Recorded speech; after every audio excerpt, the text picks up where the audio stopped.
أهلا وسهلا بيكم في قناة حكايات هند. في الفيديو ده هحكي لكم حكاية مثيرة جدا ويا رب تعجبكم. لو حابين تسمعوا قصص محدش عرفها قبل كده اشتركوا في القناة وفعلوا الجرس عشان يوصلكم كل جديد. بيقول صاحب القصة: اسمي ياسر، والقصة اللي عايز أحكيها لكم دي من الوقت اللي كنت فيه في العاشرة من عمري، في سنين الإعدادية وأنا باخد شهادتي. كنت صبية مش بحب أعمل صداقات، خصوصا مع الولاد التانيين. بشكل عام كان صعب علي أكون صديق لأي حد في مدرستي. كنا عايشين في مدينة صغيرة والكل كان في وضع مادي متوسط ومش مهتمين بحياتي فخرة، كانوا راضيين عن الحياة اللي بيعيشوها. بصراحة أنا ما شفتش حياة مترفة قبل كده. كان من أحلامي أروح العاصمة وأعيش في مكان جميل، مش عايزة أقضي حياتي كلها محبوس في المدينة دي. فقدت بابا وأنا صغير وكنت عايش بس مع أمي. أمي كانت جميلة، وحتى في الأيام دي كان في كتير من الخطاب اللي مهتمين بيها، لكنها ما كانتش عايزة تتجوز. كل ما كان يجيها خاطب كانت تقول لأ، كانت بتقول إنها مش عايزة يكون ليا أب بالتبني. كانت عايزة تعمل كل اللي تقدر عليه عشان تضمن إن حياتي تكون سعيدة وحلوة.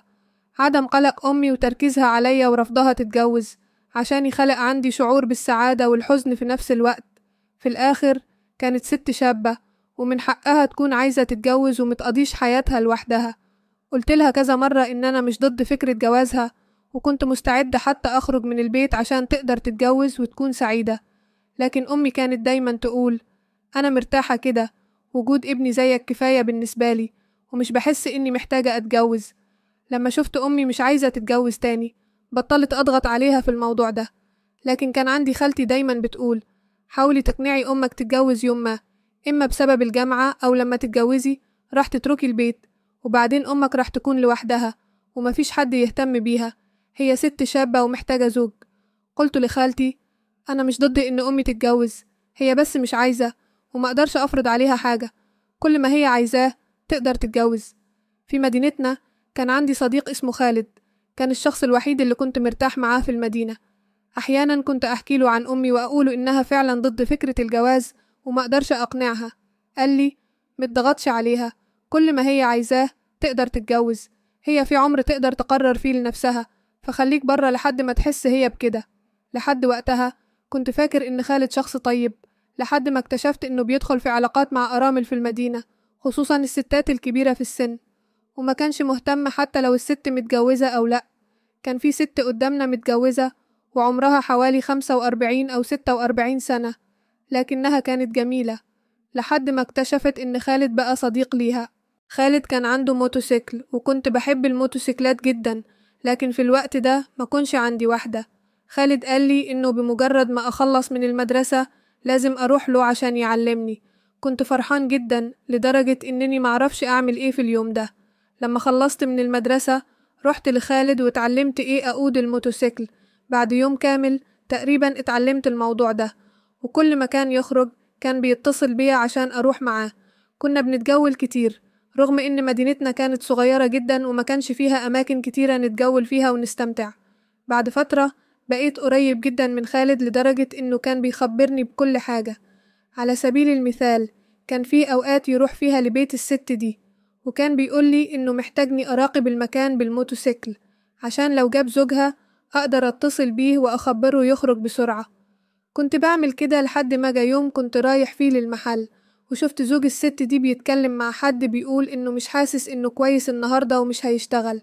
فكرت إن خالد قالي إنه عايز يروح لبيت الست دي الليلة.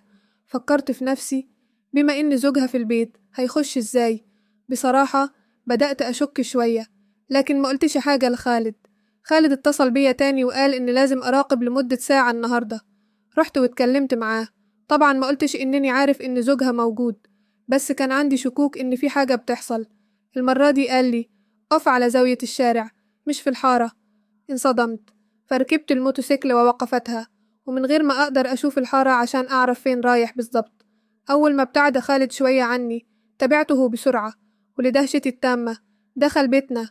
ما صدقت إنه كان في بيتنا. كان بيعمل إيه هناك؟ ليه راح يشوف أمي؟ فكرت في نفسي: هل ممكن أمي كمان بتكون شايفاه بهدوء؟ بالمفتاح اللي معايا فتحت الباب ونظرت من وراه. اللي شفته خلاني بلا كلام. ما صدقت إن خالد كان هناك مع أمي. كنت عايزة أروح لهم وأواجههم، لكن كنت عارف إنه مش هيطلع من وراها حاجة. تركت المكان، وحتى تركت موتوسيكل خالد هناك. جبت جولة بالشوارع طول الليل، وما كانش عندي أي شعور منيح. الصبح رجعت البيت، وبغض النظر عن كمية الأسئلة اللي أمي سألتنيهاش، ما ردتش على أي واحد منهم. حتى مكالمة خالد ما رديت عليها، بس بعتت له رسالة قولت له فيها: أنا مش في مزاج، فبلاش تتواصل معايا ولا تتصل. بعد الموقف ده هو ما سأل عني تاني. بعدين تكلمت مع خالتي عشان تقنع أمي تتجوز. أمي كانت مشكوك فيها إنني اكتشفت كل حاجة، لكنها وافقت تتجوز بعد كده. أخدت امتحان الثانوية العامة ونجحت، ودخلت جامعة في مدينة تانية. الحظ الوحيد اللي كان عندي هو دخولي الجامعة دي. غير كده ما كنتش عايزة أعيش في بيتنا دقيقة واحدة. أصررت مع أمي لدرجة إنها وافقت تتجوز من راجل عنده ولاد بيدرسوا برا. هو كان فقد مراته قبل كام سنة، وكان وضعه المادي بسيط، لكنه راجل كويس. على الأقل بالطريقة دي حسيت بالأمان إن أمي مش هتبقى لوحدها. بعدين بعتني بيها. عمري ما اتكلمت في الموضوع ده مع أمي، وما كنتش عايز أفتحه معاها تاني. بعدين اكتشفت إن خالد ترك المدينة وراح يشتغل في العاصمة، وما كانش بيرجع. كنت مبسوط جدا بالخبر ده. ممكن تسأل ليه ما واجهتش خالد؟ وليه ما جرحتش كرامتي؟ الحقيقة إنني كنت زعلان جدا، وكان عندي صراع كبير مع نفسي إن أروح أقاتل معاه. لكن بعدين فكرت إنه ممكن يعاقب أمي وما يخليش تتجوز.